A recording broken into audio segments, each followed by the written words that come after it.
Kumusta mga ka-Black Eye? Mainit-init na balitang left hook. Kwento at inspirasyong ibinahagi ni Manny, talakayin natin. Bago yan, huwag kalimutang mag-like, mag-subscribe para updated ka sa mga nagbabagang balitang left hook.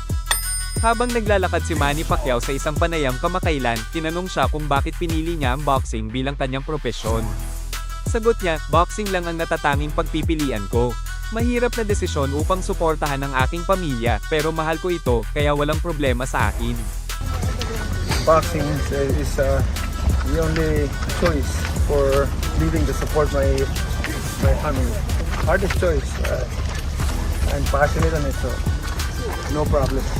Sa kabila ng matinding pagsubok sa simula ng kanyang karera, hindi kailanman nagduda si Pacquiao sa landas na kanyang tinatahak. Nang tanungin kung alam ba niya noon pa man na magiging matagumpay siya, sumagot siya ng may pananalig, ang alam ko lang, ito ay isang biyaya mula sa Diyos. All I know is I'm gifted with talent. Talent. That's a gift from God. Sa huling bahagi ng panayam, nagbigay rin siya ng mensahe kay Floyd Mayweather. Pakinggan natin. We're the steward of those God creates in its various forms. When we die, we leave everything. We can take nothing. Make sure that in your lifetime in this earth, you leave a legacy.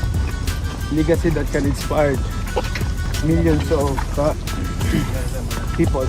Patuloy na inspirasyon si Pacquiao sa maraming Pilipino, hindi lang bilang isang kampiyon sa boxing, kundi bilang isang simbolo ng dedikasyon, pananampalataya, at pagsusumikap sa kabila ng matitinding hamon.